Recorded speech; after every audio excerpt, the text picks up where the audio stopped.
भारतीय कांग्रेस कमेटी के अध्यक्ष ने पवन बंसल जी, आनंद शर्मा जी और मुझे पूर्व मुख्यमंत्री वीरभद्र सिंह जी के अंत्येष्टि में शामिल होने का निर्देश दिया है। तो राष्ट्रीय अध्यक्ष जी के प्रतिनिधि के रूप में उनके गृहग्राम में कल जो अंत्येष्टि होगी उसमें हम लोग शामिल होंगे। वीरभद्र सिंह जी 6 बार के मुख्यमंत्री रहे, केंद्रीय मंत्री रहे और छत्तीसगढ़ में भी यहाँ वो इस्पात मंत्री के रूप में भिलाई स्टील प्लांट में आए थे NHPCL के उद्घाटन में, और छत्तीसगढ़ से उनका संबंध भी है। बहुत ही मिलनसार व्यक्ति के रूप में हम लोग जानते हैं। और साथ ही हम लोग महेंद्र कर्मा जी के साथ शिमला गए थे, तो हम लोगों को राजकीय अतिथि के रूप में उन्होंने सम्मान दिया था और बहुत देर तक के मंत्रालय में बुला के बैठ के भी चर्चा हुई थी। विभिन्न राजनीतिक और प्रशासनिक दृष्टिकोण से बहुत लंबी चर्चा हुई थी। तो बहुत सारी स्मृतियाँ उनके साथ हैं और उनके जाने से एक अपूर्णीय क्षति न केवल हिमाचल प्रदेश को बल्कि कांग्रेस पार्टी को हुआ है। हमने एक बहुत ही सीनियर वरिष्ठ कांग्रेसी को खोया है। जो पूर्व IPS जो उनके खिलाफ जांच हुई, कार्रवाई हुई और उसके बाद राजद्रोह का मुकदमा हुआ और खबर ये आ रही कि वो फरार भी हो गए। देखिए, जो ACP UW ने जो कार्रवाई की है वो उनकी जानकारी के अनुसार ही उन्होंने किया, और उसके बाद जो उनके पास जो दस्तावेज पाए गए और जिन कार्यों में संलिप्त रहे उसके अनुसार ही उन पे धाराएं लगी। आपने लगातार समीक्षा बैठकें की हैं विभागों की और अब दौरे पे भी जाने वाले हैं, किस तरीके की समीक्षा बैठक रहेगी? देखिए, पहली बात तो ये है कि 15 दिन तक के लगातार लोकार्पण और भूमि पूजन का कार्यक्रम हुआ और हजारों करोड़ की सड़कें बनेगी। जो हमेशा ये भारतीय जनता पार्टी के लोग आरोप लगाते थे सब पैसा तो किसानों को दे दिया है, मजदूरों को दे रहे हैं, गरीबों को दे रहे हैं, इंफ्रास्ट्रक्चर कुछ तैयार नहीं कर रहे हैं।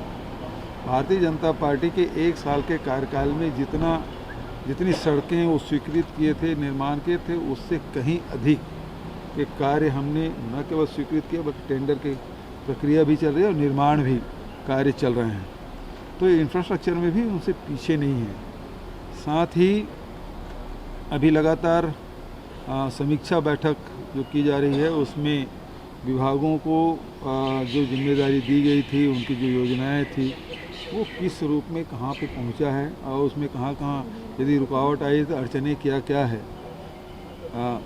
ज़मीनी परेशानी क्या आ रही है, उन सबको जानकारी लेते हुए आवश्यक जो निर्देश है वो देने भी काम है। और साथ ही सबको टाइम लिमिट दिया गया है कि उन्हीं से पूछा गया है कि आप कितने दिन में पूरा करेंगे, तो टाइम लिमिट भी फिक्स किया गया है ताकि जो कार्य है वो सही समय में संपादित हो जाए, जिसका लाभ तो प्रदेश की जनता को मिले। विभाग समीक्षा करनी है, रिपोर्ट भी आपको मिल रही है, मंत्रियों के कामकाज से संतुष्ट हैं क्या सर आप? सभी समीक्षा में मंत्री लोग रहते हैं, कोई दिक्कत नहीं। सर, केंद्र सरकार ने कल कहा है कि अब 1 लाख करोड़ जो है किसानों को मंडी के माध्यम से पहुंचाया जाएगा, उनके फैसले को किस तरह देखते हैं? और 30,000 करोड़ कोरोना में भी पहले का इतना दिया था, 2 लाख करोड़, 20 लाख करोड़ दिया था, उसका तो अभी तक की ज़मीन पता नहीं चला। अब ये जो दे रहे हैं वो कब पता चलेगा, वो जब इसको पता नहीं चला तो इसका क्या पता चलेगा। और किसानों के हित में है तो 7 महीने हो गए किसान धरने पे बैठे हैं, उनसे बात तक नहीं कर रहे हैं। जो काले कानून 3 हैं उसे वापस करने की बात हुई थी। 2 कानून तो सीधा किसानों से जुड़ा हुआ, तीसरा कानून है सीधा उपभोक्ता से जुड़ा हुआ। और उपभोक्ता से जुड़ा हुआ मैं पहले भी कहता था कि ये जो एसेंशियल कमोडिटी एक्ट हटाए हैं उसका नुकसान सीधा उपभोक्ताओं को होगा। और आज आप देख लीजिए सारे खाद्य पदार्थों की कीमतें आसमान छू रही है, चाहे दाल की बात हो चाहे तेल की बात हो। और पेट्रोल की बात तो कुछ कहना ही नहीं है, वो तो मतलब तेंदुलकर के सेंचुरी की तरह ये भी लगातार बढ़ते जा रहे हैं। पहले कहा जाता था प्रधानमंत्री की उम्र के बराबर पेट्रोल की कीमत हो गई है, अब तो प्रधानमंत्री की उम्र तो जितनी उम्र है उसे 1.5 गुना बढ़ गया है। जम्मू कश्मीर में सर हालात अभी भी सामान्य नहीं है। पिछले कुछ दिनों से आतंकी घटनाएं बढ़ी हैं। कुछ दिन पहले ही प्रधानमंत्री मिले थे वहाँ के नेताओं से, उसके बाद भी स्थिति सामान्य नज़र नहीं आ रही। क्या कहेंगे कि 370 का असर तो कुछ दिखाई नहीं दे रहा? देखिए, जम्मू कश्मीर के मामले में भारतीय जनता पार्टी ने अपने घोषणा पत्र में कहा था 370 हटाएंगे, हटा दिए, लेकिन मुख्य रूप से बात ये है कि राज्य का जो उनका सम्मान था उसको उन्होंने ख़त्म कर दिया। इंदिरा जी थी तो बांग्लादेश और पाकिस्तान के 2 टुकड़े कर दिए थे।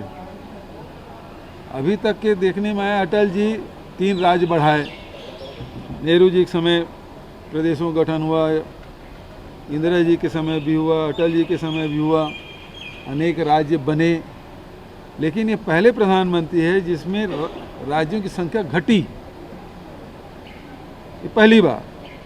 तो राज्य को यदि आप समाप्त कर रहे हैं तो कम से कम वहाँ की जनता से पूछ लीजिए कि राज्य आप सहमत हैं कि नहीं हैं। कोई प्रस्ताव नहीं और आपने सीधा उसको ख़त्म कर दिया। और पुलवामा की घटना आज भी लोगों के जहन में ताज़ा है कि उसके जो अपराधी 40 किलो RDX वहाँ पहुँचा कैसे, ये सवाल आज भी जिंदा है। सर, एक सवाल था कि मानस मंडली को हम पुरस्कार देने जा रहे हैं, लेकिन बीजेपी सवाल उठा रही है इस पर। बीजेपी का कहना है कि कांग्रेस जो है राम के मुद्दे को पकड़ रही है और कहीं ना कहीं उनके दिल में राम नहीं है।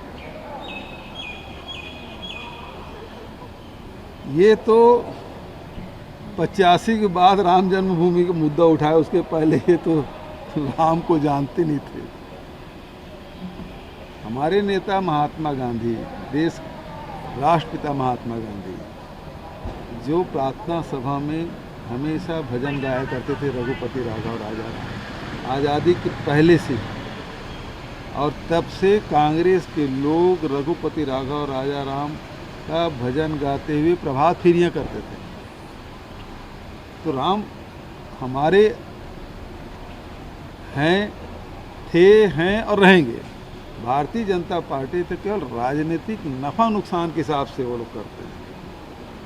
और रामायण गांव-गांव में सैकड़ों साल से गाया जा रहा है। हमारी प्राचीन परंपरा है छत्तीसगढ़ की। आप बिलासपुर संभाग में जाएंगे तो नौधा रामायण होता है।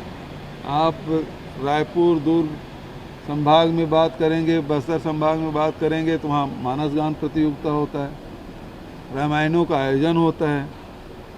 यदि किसी के यहाँ कोई नवजात शिशु का जन्म होता है तो छठी में रामायण का आयोजन होता है। ये हमारी संस्कृति में है। हम अपने संस्कृति को बढ़ाने के लिए कोई काम कर रहे हैं तो भारतीय जनता पार्टी को क्यों दर्द हो रहा है?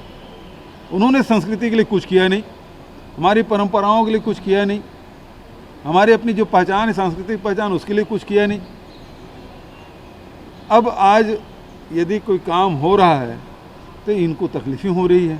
उनको लगता है कि हमसे छीना। अरे राम सबके हैं, किसी एक के नहीं है कि आपके पास उसका क्या कहेंगे उसको, कॉपीराइट नहीं है। राम सबके हैं, सर्वव्यापी हैं। और राम को अलग रूप में हम लोग देखते हैं, साकार रूप में भी देखते हैं, निराकार रूप में भी देखते हैं। तो सब रूपों में राम के अस्तित्व को माना गया है। तुलसी के भी राम है तो कबीर के भी राम है। अब तो राम को विभाजित कैसे कर सकते हैं? कोई किसी रूप में बचता है, कोई किसी रूप में देखता है। एक नया रायपुर को लेकर था, नया रायपुर में जो निर्माण कार्य चल रहा है, आपकी सोच थी कि जल्दी बन जाए, इसलिए मुख्यमंत्री निवास और बाकी सब काम शुरू हो गए, उसको बंद कराया गया था। क्या कोरोना ढलान को ये माना जाए कि शुरू होगा फिर से? देखिए, अब उसकी समीक्षा कर लेंगे और आर्थिक स्थिति भी लगातार हम लोग समीक्षा कर रहे हैं, कोरोना की भी स्थिति हम लोग देख रहे हैं। उसके बाद जो सबके